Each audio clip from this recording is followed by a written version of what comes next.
Assalamualaikum teman-teman. Selamat datang kembali di Padepokan volume ketiga. Buat teman-teman yang belum pernah nonton dari volume 1 ataupun 2, sebaiknya ditonton dulu ya. Karena meskipun podcast ini tidak berkesinambungan seperti episode-episode di drama Korea, kalian disarankan untuk nonton terlebih dahulu karena akan mendapatkan pengetahuan terkait pendidikan ataupun keilmuan. Nah, sesuai dengan judul yang telah diberikan di bawah ini, pasti kelihatan dong kami akan membicarakan terkait apa. Nah, berdasarkan judul ini, kami akan membedah jurusan ilmu politik. Anak ilmu politik itu bisa apa sih? Sesuai dengan tema yang sudah disampaikan sebelumnya, kita kedatangan 2 narasumber sekaligus yang sangat luar biasa ini. Tapi sebelum perkenalan narasumber, izinkan saya untuk memperkenalkan terlebih dahulu. Perkenalkan, nama saya Risha Alia. Di sini saya bertugas sebagai pembawa acara. Nah, selanjutnya, yuk mari kita kenalan dengan 2 narasumber ini. Boleh dimulai dari Kang Jidan. Boleh memperkenalkan nama diri sama angkatan. Terima kasih ya atas kesempatannya. Juga buat teman-teman di BEM juga saya ucapkan terima kasih itu sudah mau menghadirkan saya di kesempatan kali ini. Perkenalkan teman-teman semua, nama saya Zidan Syamsul Bayan. Saya sekarang kuliah di Fisip Unsil atau di jurusan politik Fisip Unsil di angkatan 2018. Terima kasih. Selanjutnya bisa dilanjutkan oleh Julia. Perkenalkan, nama saya Julia Rosmeri dari angkatan 21 Ilmu Politik Fisip Unsil. Teman-teman yang emang udah naksir sama ilmu politik tapi masih bingung dengan ilmu politik itu bagaimana, bisa disimak ya podcast ini karena siapa tahu kebingungan kalian bisa terjawab dalam podcast kali ini. Jadi langsung saja kita beranjak ke acara selanjutnya, yaitu sesi diskusi atau tanya jawab dengan narasumber. Tapi sebelum kita lebih masuk ke pembedahan ilmu politik, saya ingin bertanya dulu kepada narasumber. Bagaimana kesibukan dari para narasumber yang sangat luar biasa ini? Boleh dijawab dari Kang Jidan dulu. Oke, kalau soal kesibukannya, saya sekarang kebetulan sudah semester akhir di menjadi mahasiswa, jadi kesibukan saya ya seputar penyusunan skripsi dan sebagainya. Saya lagi nyari-nyari sumber dan sebagainya gitu. Saya rasa itu. Kalau kesibukan di luar agenda itu apa? Atau ada atau nggak ada gitu? Enggak sih, kalau misalnya kalau yang dimaksud kayak pekerjaan gitu enggak. Saya sekarang belum melakukan kerjaan apapun gitu. Sekarang juga saya paling ya ikut kuliah gitu-gitu aja sih. Enggak ada yang kayak kerjaan gitu enggak. Jadi intinya fokus menyusun skripsi Iya, gitu ya? tentu saja dong. Oke. Semangat A. Iya. Lanjut untuk Julia, ada nggak sih kesibukan selain ini atau gimana gitu? Kalau buat saat ini paling lagi UAS ya teh. Awas. Lagi sibuk UAS. Kalau di luar kampus nggak ada sih. Kayak kerjaan freelance atau kayak gitu nggak ada. Kalau misal hobi gitu, Hobi? mengikuti les gambar atau gimana gitu? Oh nggak ada. Nggak ada. Nggak ada. Jadi cuma sibuk UAS gitu ya? Ya, masih sibuk kuliah aja. Selanjutnya kita mulai masuk nih membahas mengenai pembedahan jurusan ilmu politik. Apa sih alasan kalian masuk ke ilmu politik itu? Kan pasti ada hal-hal yang menarik gitu yang bikin kalian tertarik dan melabuhkan hati ke jurusan ilmu politik. Itu boleh dijawab dari Kang Jidan dulu deh. Saya lagi. Kalau saya sendiri sebetulnya kenapa memilih jurusan ilmu politik, karena dulu saya sekolah itu jurusan IPS ya. Waktu itu saya di Madrasah Aliyah itu jurusan IPS.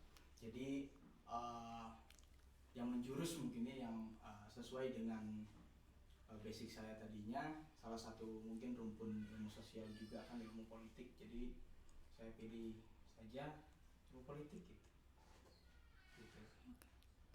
Kan di IPS itu ada selain ilmu politik kayak ada sosiologi atau ekonomi, tapi kenapa gitu? Apa ada cita-cita atau gimana gitu? Ya, saya juga kan punya, mungkin sebelumnya saya mengira kalau misalnya ilmu politik itu adalah sesuatu yang, atau misalnya politik secara khusus ya, bukan keilmuannya, politik secara khusus adalah sesuatu yang mungkin sama dengan pikiran-pikiran masyarakat umum gitu, sesuatu yang mengerikan, sesuatu yang deceiving misalnya, atau misalnya sesuatu hal yang ya konotasinya negatif lah gitu. Kebanyakan kan seperti itu gitu, masyarakat umum melihat politik itu sendiri gitu.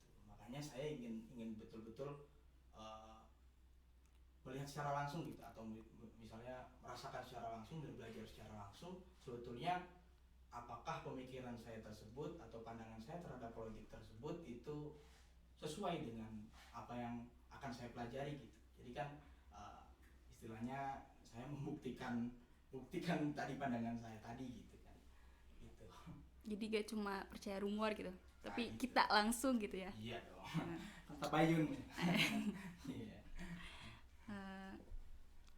Mungkin bisa dijawab juga oleh Julia. Kalau mungkin dari SMA aku jurusan dari SMA sama kuliah gak ada hubungannya. Aku SMA jurusan bahasa. Kebetulan aku dapat kuota SNMPTN kan. Terus tadinya gak akan ngambil kuliah di Tasik, cuman karena emang posisinya anak bungsu cewek, jadi susah dapat izin dari orang tua juga. Terus kata orang tua masuk aja ke Unsil. Cuman di Unsil waktu itu belum ada jurusan yang apa ya, yang dipengenin gitu. Cuman katanya coba masuk ke ilmu politik. Waktu itu emang gak ada ketertarikan di ilmu politik sih. Terus tapi kalau pas udah dengan modal nekat, SNMPTN cuma pilihan pertama ilmu politik, gak ada pilihan kedua, keterima dan udah 2 semester alhamdulillah udah mulai sejalan sih sama apa yang ada di ilmu politik gitu. Jadi kayak sesuai passion banget nih gitu ya. Lumayan. Okay. Terus kesan sebelum masuk jurusan ilmu politik dan setelah masuk ilmu politik pasti ada kan, dan itu berubah ya? Iya, lumayan berubah sih.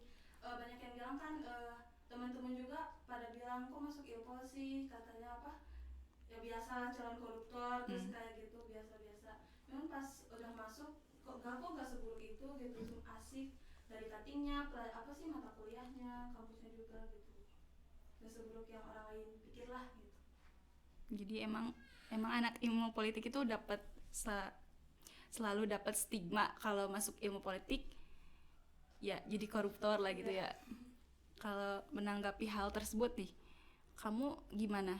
Apakah langsung nampol orangnya atau menjelaskan secara halus apa gimana gitu? Ya enggak sih, kalau misalnya paling ngejelasin enggak kok, malahan ada mata kuliah pendidikan anti korupsi juga kan di ilmu politik gitu. Jadi ya kalau misalnya koruptor itu kan enggak dari semua orang, yang paling beberapa oknum gitu ya. Ya teh enggak bisa, kalian tuh gak bisa mikir semua orang bakal korupsi gitu kalau dari beberapa pendapat gitu sih. Kalau gimana tanggapan AA terkait stigma anak ilmu politik itu jadi koruptor nantinya gitu? Yeah. Jadi kan ini kan bentukannya stigma ya. Jadi kan pandangan yang mungkin saja tidak sepenuhnya benar dan bisa jadi juga benar gitu. Namun kalau saya melihat kenapa misalnya mereka para praktisi atau praktisi politik atau misalnya politisi ini dicap sebagai orang-orang yang misalnya korupsi atau melakukan sesuatu hal yang negatif misalnya gitu, karena rasanya berita-berita yang menyiarkan juga banyak seperti itu gitu. Juga yang terjadi di lapangan, saya juga sempat beberapa kali menjadi target serangan pajar misalnya gitu. Jadi kan itulah mungkin yang sampai sekarang kebiasaan-kebiasaan seperti itu yang sampai sekarang menjadi ya pandangan buruk lah bagi politik itu sendiri gitu. Padahal sebetulnya kan kalau misalnya kita melihat misalnya dari teori klasiknya, misalnya dari Aristoteles itu, beliau sampaikan kalau sebetulnya politik itu sendiri itu adalah suatu usaha masyarakat untuk mewujudkan suatu kebaikan bersama, ya sebut seperti itu. Jadi sebetulnya kalau misalnya mengenai konteksnya baik atau buruk, saya rasa itu tergantung kepada sudut pandang. Jadi kalau lihatnya baik ya pasti baik, kalau lihatnya buruk ya pasti buruk gitu. Kalau selalu seperti itu, saya rasa juga tidak akan sampai tidak akan berubah stigma orang kalau misalnya pandangannya selalu seperti itu. Jadi kalau misalnya kita pandangannya terbuka, setelah saya misalnya belajar mengenai ilmu politik itu, saya dapat satu hal yang menarik dari ilmu politik itu sendiri, bahwasanya ternyata dalam setiap fenomena politik atau misalnya dalam setiap kejadian-kejadian perilaku politik itu selalu ada penjelasan rasional mengenai hal itu gitu. Jadi tidak serta-merta orang melakukan ini karena apa dan lain sebagainya gitu. Itulah yang kita kaji gitu di ilmu politik gitu. Gitu. Terima kasih atas jawabannya yang sangat luar biasa ini. Untuk Julia nih, kan tadi disebutkannya lolos dari SNMPTN. Nah, setelah dinyatakan lolos, hal apa aja sih yang harus dipersiapkan gitu? Misal harus ngerjain berkas apa gitu? Berkas buat masuk Unsil kan? Ya kayak apa ya? Kayak ini apa kan udah ya? Kayak berkas kakak ya kayak gitu. Ya kayak gitu cuman terus gak cuman dari berkas juga, terus harus disiapin budget buat UKT juga mungkin ya, harus siap-siap, gak jangan sebelum pengumuman harusnya udah disiapin sih itu UKT, soalnya emang waktunya kan agak mepet juga kalau buat pembayaran UKT gitu.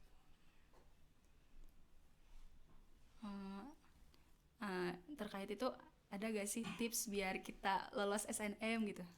Apakah harus rajin belajar terus ulangannya gede gitu? Apa gimana? Kalau dari Julia? Aku nggak rapot sih, biasa aja, nggak gede nggak kecil, cuman ya emang kalau SNMPTN kan dari semester 1 sampai semester 6 semester 5 harus nilainya harus naik gitu, minimal ada yang naik 1 atau 2 gitu sesuai jurusan yang mau gitu pelajarannya, kayak gitu sih, paling dari nilai aja dinaikin, nggak usah gede-gede. Jadi buat teman-teman yang emang pengen lolos SNMPTN, kalian harus denger nih saran dari Julia. Oke.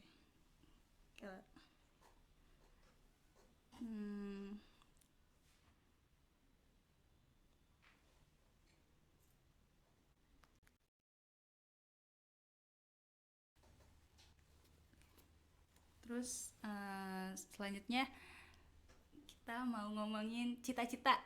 Nah, agak random tapi ini kayaknya bermanfaat gitu. Apakah setelah masuk ilmu politik cita-cita kalian berubah atau gimana gitu? Pas sebelumnya juga cita-citanya apa, pas setelah masuk ilmu politik cita-citanya jadi apa gitu? Boleh dari Julia dulu deh. Kalau aku dari SD sampai SMP mungkin pengen jadi dokter ya, cuman waktu SMA masuk bahasa pengennya di HI gitu, pengen di hubungan internasional sih gitu. Tapi sekarang jadinya ilmu politik. Terus pengen ke kerja yang kayak gimana gitu? Pengen di apa sih, negara atau gimana, atau di luar negeri gitu? Kalau ada kesempatan di luar negeri boleh sih di luar negeri gitu, tapi kalau nggak di Indonesia juga alhamdulillah. Kalau Kang Jidan? Kalau dulu tuh ya bisa dibilang saya kan juga termasuk ya bocil-bocil yang itulah. Ditanya cita-cita hari ini apa, besoknya apa, ganti lagi kan gitu. Ada kayak gitu. Dulu saya sempat pengen jadi pilot, jadi lawyer misalnya dan sebagainya. Tapi setelah melihat berita dan sebagainya, saya lihat kecelakaan pesawat di mana-mana kan gitu. Terus juga lihat sekarang ya stigma mengenai lawyer itu sendiri gitu. Ya saya mengurungkan niat saya pada akhirnya gitu kan. Dan setelah saya masuk ke ilmu politik, dari cita-cita saya ternyata malah semakin jauh lagi gitu. Saya pengen jadi presiden sebenarnya gitu. Ya dianggap muluk-muluk silakan lah gitu, silakan dinilai sendiri. Tapi yang jelas saya ingin atau mempunyai misi juga untuk istilahnya pengen lah, saya juga pengen melihat Indonesia lebih baik lagi gitu. Mudah-mudahan dengan visi yang saya punya misalnya gitu dapat merubah Indonesia ini. Tapi anggaplah itu impian saja gitu. Tapi mudah-mudahan ya doakan saja lah gitu. Bisa sih Kang, itu ada peluangnya loh Kang. Oh amin. Saya bertakwa kepada Tuhan kok, tenang. Pilih Kang Jidan sebagai presiden. Coba tanyain Apa? Implementasi ilmu politik dalam kehidupan sehari, kan tadi udah jelasin sama Kang Jidan ya, bahwa terkadang kan orang mikirnya politik itu suatu hal yang wah gitu, padahal kan dalam kehidupan sehari pun ada ilmu politik. Itu yang pertama. Terus tanyain juga karakteristik Mas Visit, ya ilmu politik kayak gimana sih, apakah pada garang-garang atau gimana, coba tanyain. Oke. Selanjutnya ke pertanyaan ini. Apa sih implementasi dari politik ke kehidupan sehari-hari? Boleh dijawab oleh Kang Jidan. Kalau misalnya politik dalam kehidupan sehari-hari, sebetulnya kita sadar tidak sadar juga melakukan politik gitu, melakukan politik. Artinya kita juga melakukan langkah-langkah politik untuk mencapai tujuan kita, kan intinya seperti itu gitu. Jadi ketika misalnya nih, ini contoh kecil saja, misalnya kalau teman-teman tadi seperti Julia misalnya punya kekhawatiran soal UKT atau misalnya biaya minimal, kalau kita pengen beli buku nih, kita nggak punya duitnya kan gitu, otomatis kan dua itunya, antara kita nyari duit sendiri atau kita minta ke orang tua kan gitu. Nah ini kan sudah menjadi langkah politik gitu sebetulnya. Dua pilihan ini juga sudah menjadi langkah politik kita gitu. Untuk mencapai satu tujuan itu kita milih yang mana gitu, bagaimana risikonya, kemudian apa yang didapatkan kan seperti itu. Sebetulnya hal-hal seperti itu juga secara tidak langsung masuk ke dalam politik itu sendiri. Atau misalnya kalau teman-teman punya suatu keinginan untuk memimpin, itu juga suatu dan berusaha untuk mewujudkannya, itu juga termasuk langkah politik kan gitu. Kalau misalnya konteks politik di sini adalah konteks kekuasaan dan negara misalnya seperti itu. Tapi contoh kecil yang tadi saya sebutkan, saya rasa itu juga sudah termasuk dalam politik gitu. Tadi seperti Aristoteles bilang kan gitu, untuk kebaikan bersama gitu. Langkah-langkah yang dilakukan untuk kebaikan bersama gitu.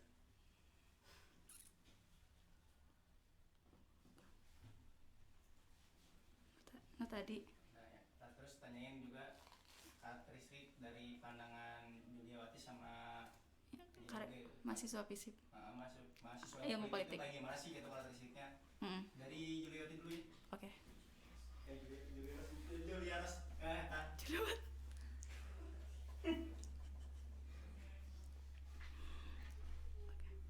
Oke, terima kasih atas jawabannya Kang Jidan. Selanjutnya kita akan menanyakan pertanyaan terkait karakteristik dari anak ilmu politik dari pandangan Julia dulu. Kalau dari mahasiswa ilmu politik FISIP ya, FISIP Unsil, mungkin dari kepemimpinannya kata Kang Zidan juga bisa dilatih di sini. Terus ilmu sosialnya juga kan jadi lebih tinggi gitu. Kayak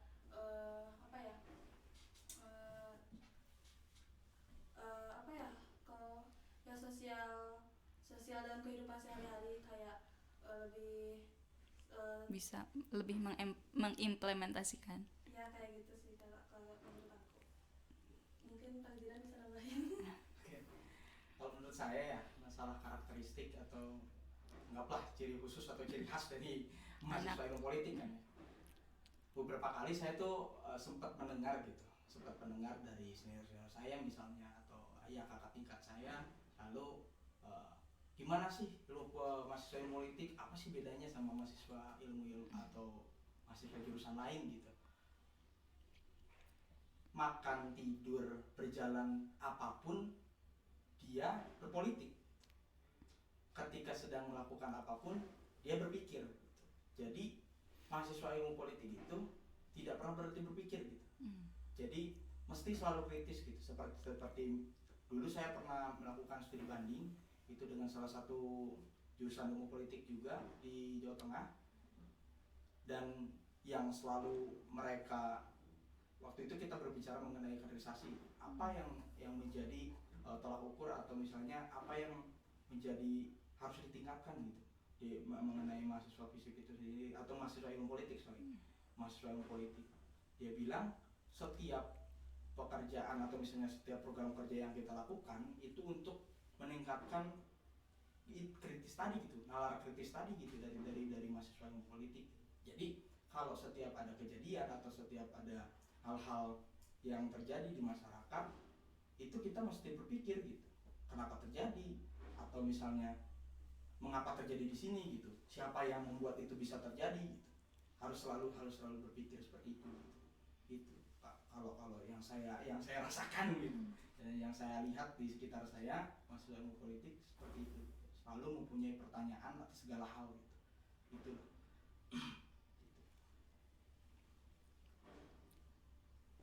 Dita, hai Dita. Coba tanyain terkait tentang apa sih yang berubah gitu setelah masuk jurusan ilmu politik itu, apakah semakin Lebih kritis ataupun semakin setuju dulu ke pemerintah, bisa tanyain gitu. Oke. Beralih ke pertanyaan selanjutnya nih. Apakah ada perbedaan sebelum dan setelah kalian masuk ilmu politik? Apakah menjadi lebih kritis, apa lebih kepoan, apa gimana gitu? Boleh dari Julia dulu. Kalau aku sebelum masuk ilmu politik sih jujur jarang lihat berita atau jarang merhatiin tentang keadaan negara juga, politik negara itu gimana gitu. Terus setelah masuk ilmu politik sih jadi kayak lebih peduli gitu. Kalau misalnya ada isu kemarin kan yang kayak wacana 3 periode, terus kenaikan BBM, jadi lebih peduli ke negara, terus ikut aksi juga gitu. Jadi intinya lebih peduli sih. Kalau sebelum masuk ilmu politik kan kayak bodo amat gitu, Apatis ya. Kayak tapi sudah masuk ilmu politik jadi lebih peduli sama negara juga sih. Boleh Kang Jidan. Ya, kalau saya ya tentunya kebiasaan saya yang berubah ya. Kalau dulu saya misalnya seperti tadi Julia sampaikan juga kan apatis lah dan sebagainya, bahkan apolitis gitu kan. Ya sekarang saya jadi mulai suka baca berita misalnya, atau misalnya baca buku tentang kejadian-kejadian terkini gitu, atau misalnya ya semakin update lah soal berita-berita ini gitu. Jadi sebetulnya apa sih yang terjadi, mungkin tidak kita lihat tapi terjadi gitu kan.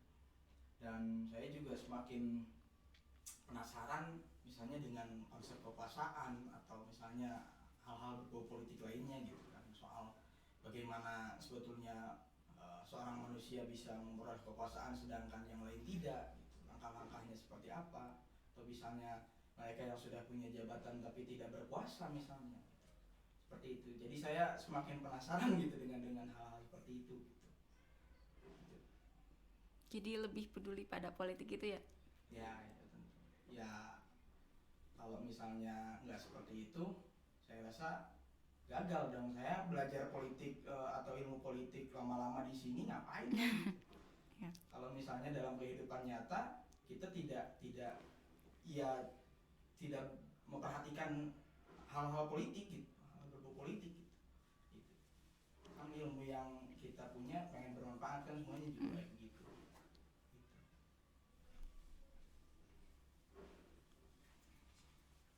Gitu. Setelah membahas pembedahan jurusan ilmu politik, apa sih manfaat dan peluang kerja bagi anak ilmu politik? Bisa dijawab oleh Kang Jidan. Ya, oke. Jadi kalau menurut saya ya, bukan menurut saya sih, ya maksudnya dari yang saya dengar gitu, saya dengar sebetulnya apa peluang kerja atau prospek kerja lah kan, umumnya gitu disebut prospek kerja. Pasti jurusan ilmu politik itu, mahasiswa ilmu politik nanti lulus mau jadi apa kan gitu. Ya sebetulnya kalau pandangan masyarakat itu umumnya kalau misalnya ditanya kamu jurusan ilmu politik, kamu jurusan apa? Saya jawab misalnya saya jurusan ilmu politik. Respon yang pertama kali atau paling umum didengar adalah oh nanti jadi DPR dong kan gitu. Nanti jadi anggota DPR dia bilang kan gitu. Pandangan tersebut saya rasa tidak sepenuhnya salah, karena memang kita belajar ilmunya, kenapa kita tidak laksanakan di kehidupan nyata kan gitu. Kita secara teoritis sudah belajar mengenai politik, kenapa tidak kita implementasikan atau laksanakan di politik praktis sendiri gitu. Itu tidak sepenuhnya salah. Namun ada juga misalnya kita ingin menjadi konsultan politik juga bisa gitu.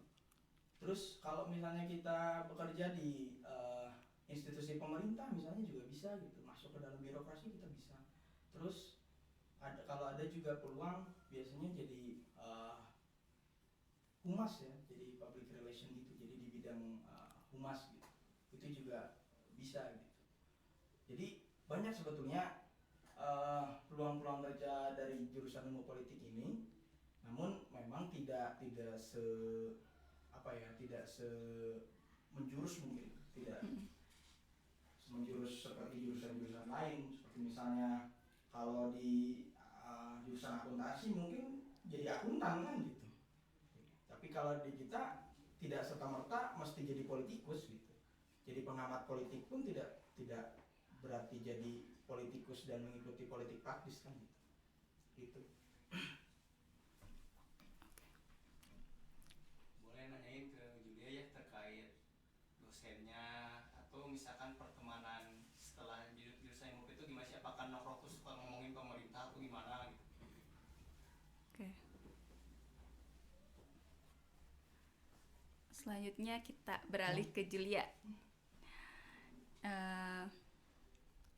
Mas tadi tuh tongkrongan dari anak ilmu politik itu gimana? Apa yang dirasakan? Apakah saat nongkrong membahas pemerintahan atau politik atau gimana gitu?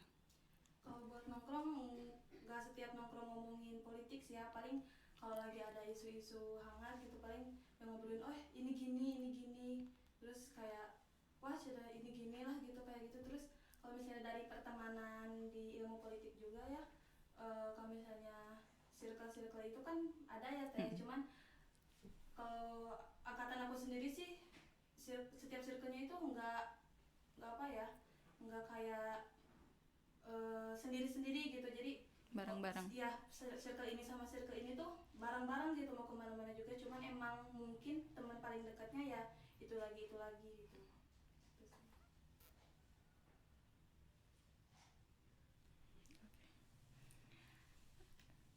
Lanjut, tadi kan Kang Jidan itu kelihatan sangat tertarik gitu pada hal-hal politik gitu ya. Terus resah gak sih kalau misal prospek buat anak politik itu diambil sama anak jurusan lain gitu? Apakah merasa tersaingi atau gimana gitu? Ya, oke. Kalau menurut saya, kalau misalnya memang maksudnya lingkungan kerjanya atau misalnya lembaga yang mencari atau mempunyai lowongan pekerjaan itu masih menghargai skill dan lain sebagainya, saya rasa ya tinggal kita sebagai mahasiswa ilmu politik menunjukkan yang terbaik kan gitu. kan kita juga mesti punya perhitungan sendiri kan gitu. Mereka juga punya perhitungannya sendiri kan gitu. Kalau misalnya sejak awal kita sudah menyadari kalau kita sudah kurang dari mereka, berarti kita mesti meningkatkan nilai mutu kita kan gitu. Jadi kalau misalnya sekarang saya berpikiran bahwasanya ketika saya tidak diterima pekerjaan, berarti ada orang lain yang mengambil pekerjaan saya dan dari jurusan lain atau misalnya dari bidang lain misalnya, ya berarti kita, kualitas diri kita masih belum cukup bagi mereka kan gitu. Berarti tinggal kita meningkatkan kualitas diri kita gitu. Kalau misalnya masih sirik aja mah tindakan putus asa kalau menurut saya namanya gitu kan. Ya tinggal kita meningkatkan kualitas diri dan Anda memilih lowongan pekerjaan yang melihat kualitas itu kan gitu. Kalau kita bisanya apa, ya kita cari lowongan pekerjaan yang sesuai passion. Yang membutuhkan apa yang kita bisa kan gitu. Atau misalnya kalau teman-teman tidak menemukan gitu, tidak menemukan lowongan pekerjaan yang teman-teman tuh punya kemampuan di situ, berarti kemampuan teman-teman yang harus dicari lagi kan gitu. Jadi karena kita kan nggak bisa memaksakan orang dia yang bayar, kenapa kita yang mesti ngatur kan gitu. Ya kita mesti menyesuaikan dengan pemilik kapital itulah. Jadi nggak bisa kita yang memaksakan kan gitu. Itu sih. Jadi lebih ke meningkatkan kualitas diri dulu ya. Iya. Kalau resah berarti dia belum meningkatkan atau belum merasa kualitas dirinya baik gitu ya. Ya. Kayak misalnya kan teman-teman saya tuh juga banyak yang takut untuk mencari pekerjaan dan menganggap bahwa dirinya belum mampu untuk pekerjaan itu. Ya karena kemampuan dia nggak ada dan dia nggak tahu apa-apa soal pekerjaan itu, ya siapa yang mau mempekerjakan kan seperti itu gitu nantinya. Ya, kita dibayar sesuai dengan apa yang kita bisa kan gitu. Itulah.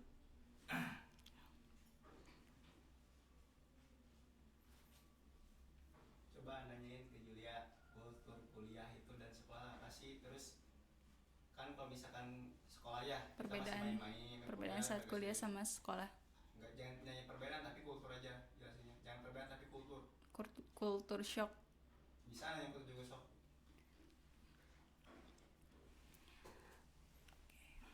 Terima kasih Kang Jidan atas jawabannya. Kita beralih ke Julia lagi. Julia ngerasain kultur shock masuk jurusan ilmu politik gak sih? Kayak wah ternyata ilmu politik gak sesuai yang aku bayangin gitu misal. Atau terus ada terjadi deh sok. Oke.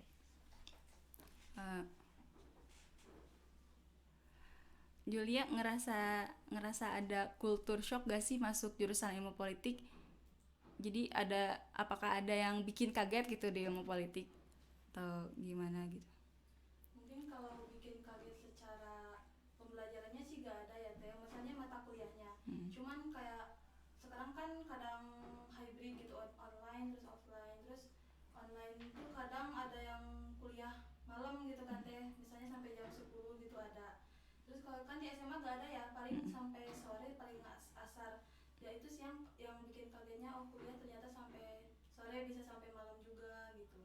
Terus dari dosen-dosennya juga kan lebih apa ya, kalau di SMA kita misalnya kalau nilai kita kosong guru yang ngejar. Tapi kalau misalnya di kuliah gitu kalau nilai kita kosong ya udah gitu, gimana kamu aja, dosen ya terserah, kalau kamu gak mau nilainya ada ya udah gitu. Itu sih emang mahasiswa tuh harus emang udah dituntut buat mandiri gitu ya. lebih mandiri gitu. Kalau pengen nilai gede ya kejar gitu ya, jangan dikejar.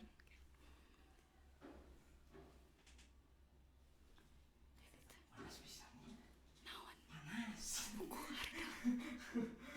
Kipas guys. Gede deh. Setelah pembahasannya udah kita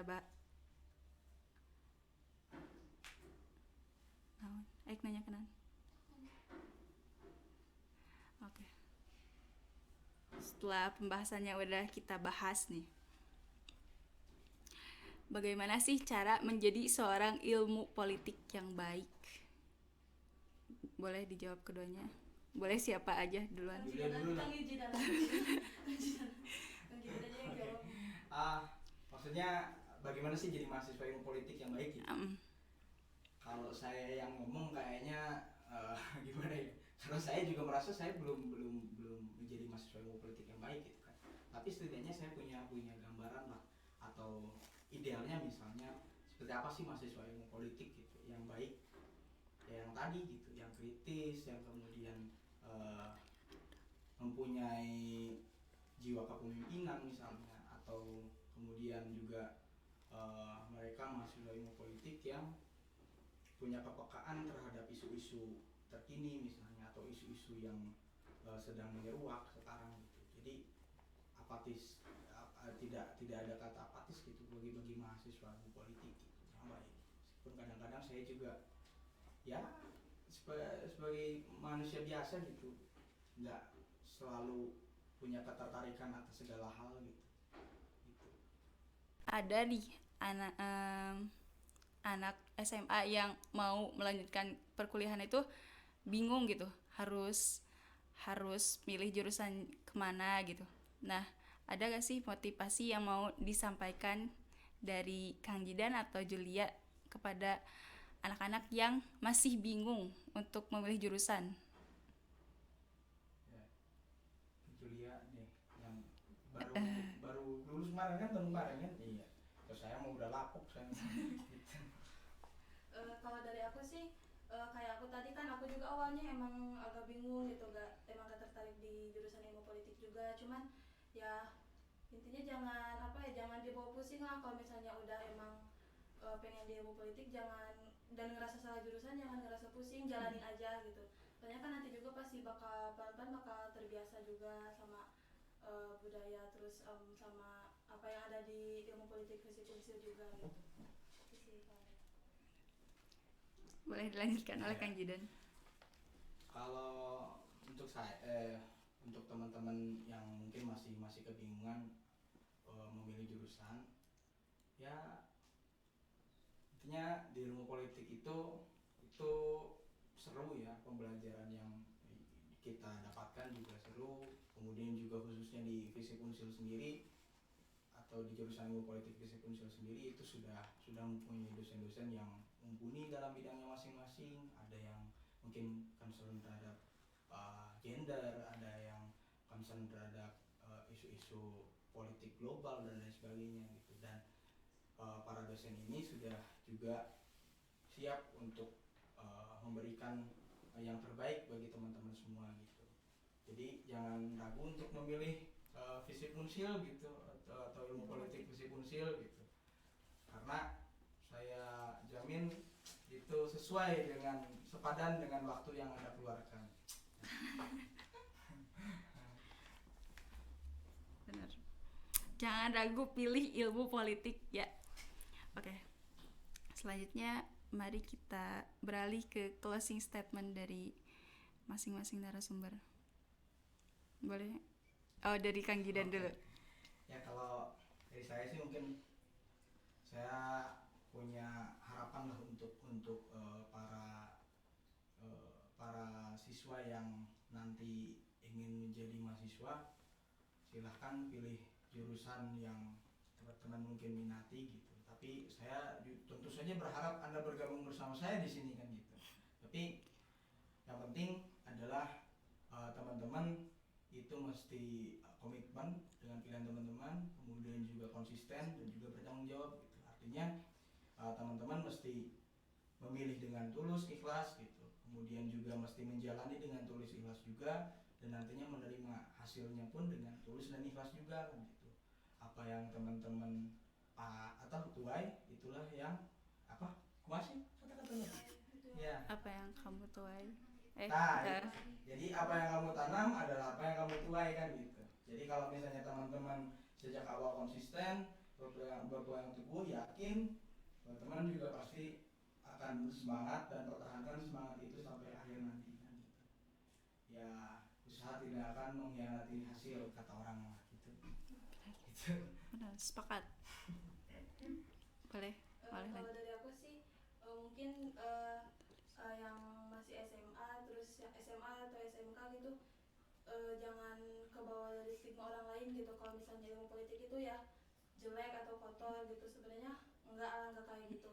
Terus nanti juga kalau misalnya udah keterima ya mungkin sama kata Kang Zidan harus diterima dengan lapang dada dan dijalani dengan ikhlas kayak gitu. Sekarang kita udah berada di penghujung acara. Dari semua obrolan yang udah disampaikan sebelumnya, ternyata jadi anak ilmu politik itu gak seseram yang dibayangkan gitu.